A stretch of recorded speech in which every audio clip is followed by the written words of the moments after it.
ने देखा यूपीएसआई 2017 में भी ऐसे सवाल आए, यूपीएसआई 2021 में भी ऐसे सवाल आए, लगातार इस तरीके के सवाल आए।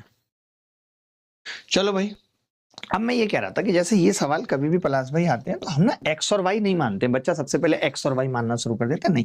आपने देखा पहली संख्या का 70%, ठीक है, दूसरी संख्या का 30% जैसे बोल रहा है, और दोनों का सम कितना है जी 360। यही है हमसे पूछ क्या रहा है सवाल में, दूसरी संख्या का 2/5 हिस्सा। 2/5 हिस्सा का मतलब हमसे 40% पूछ रहा है दूसरी संख्या का। आप देखना कितने प्यार से निकलेगा। दूसरी संख्या का 40% पूछ रहा है, कितने प्यार से निकलेगा। इन्होंने कहा इन दोनों संख्याओं के 20% का योग 160 है, यानी दोनों संख्याओं के 20% का योग यानी 8 गुना है परसेंटेज का। मैंने कहा मुझे पहली संख्या तो चाहिए ही नहीं, मैं काटना चाहता हूं। तो मैंने कहा जैसे इन दोनों संख्याओं का 20% 160 है, तो क्या इन दोनों संख्याओं का 70% निकल सकता है दोनों का?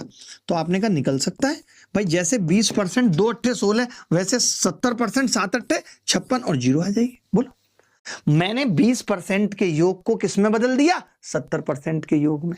अब मुझसे पूछ क्या रहा है सवाल में, क्योंकि मुझे पहले वाला काटना था। आप कहेंगे आपने 70 ही क्यों बनाया? क्योंकि पहले वाले में 70 था और मुझे 70 काटना था। बिना काटे कुछ नहीं हो सकता, सबका कटता है भाई। तो जब हमने इसको काटा तो ये इससे कट गया, 70 में से 30 गए, 40%। जानबूझ के उसने 40% पूछा है, वो जानता है कि निकलेगा ही 40%। वो बच्चे को तंग नहीं करना चाहता है, बिल्कुल यही इस सवाल का उत्तर है। ये बैच उन बच्चों के लिए है जिन्होंने किसी भी टीचर से मैथ्स पढ़ी है, और इनफैक्ट अगर मुझसे भी 8 महीने पहले से मैथ्स पढ़ी है तो उन बच्चों के लिए है, ताकि आप अल्ट्रा कैल्सी-ट्रिक्स को अपने इस्तेमाल में ला पाए। आता सबको है, लगा कोई नहीं पाता। अगर कोई बच्चा ऐसा है जिसने अभी तक किसी से गणित नहीं पढ़ी, वो गणित पढ़ना चाहता है तो, और गणित के साथ ही अल्ट्रा कैल्सी-ट्रिक्स को सीखना चाहता है, तो वो हमारे इस बैच से सीख सकता है। ये है मैथ्स सुपर स्पेशल बैच। 17 दिसंबर से शुरू हुआ, 3 क्लासेस इस बैच के अंदर हुई हैं अभी तक। इस बैच के अंदर हम लाइव क्लासेस भी दे रहे हैं, रिकॉर्डेड भी दे रहे हैं, प्रैक्टिस क्लासेस भी दे रहे हैं। हमने पहले भी आपके वक्त को बदला है, हम फिर आपके वक्त को बदलेंगे। तो आप हमारे किसी भी बैच से पढ़ सकते हैं।